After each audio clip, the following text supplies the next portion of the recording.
Dans cette vidéo, on va parler de pneus, mais pas n'importe lesquels, les pneus Pirelli en F1. Si toi aussi tu ne sais pas à quoi correspondent toutes ces couleurs, alors cette vidéo est faite pour toi. Mais avant de commencer cette vidéo, je vous propose de lâcher un pouce bleu, un commentaire et de vous abonner.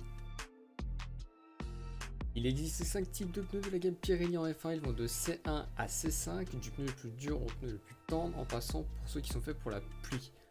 Alors on va décoder tous ces chiffres ensemble. Et on va commencer les catégories de pneus avec les pneus slick, donc des pneus lisses, ceux qui sont faits pour le temps sec. Il en existe 3, donc on va les décoder tous ensemble un par un. Donc c'est parti. Et on commence avec les pneus à flanc blanc. Il s'agit du pneumatique le plus dur de la gamme, cela signifie qu'il offre le moins d'adhérence mais le plus durable sur la longueur de la course. Ils sont aussi les plus durs à chauffer.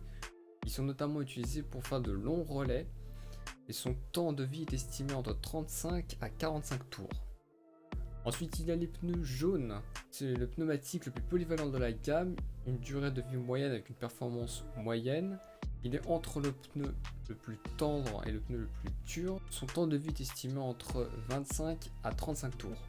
Et on termine avec le dernier pneu de la gamme Slick, donc le pneu rouge. Il s'agit du pneumatique le plus tendre de la gamme. C'est celui qui a le plus d'adhérence mais le moins durable sur la longueur de course. C'est notamment eux qu'on va utiliser pour les qualifications pour inscrire le meilleur temps puisque ce sont les pneus les plus performants de la gamme. Son temps de vie est estimé entre 15 à 20 tours.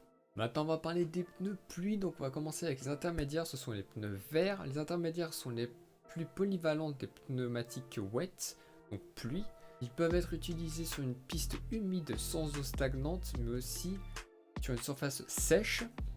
Le mélange de la gomme a été conçu pour avoir une large plage de fonctionnement garantissant une large fenêtre de croisement entre les pneus slick et les full wet.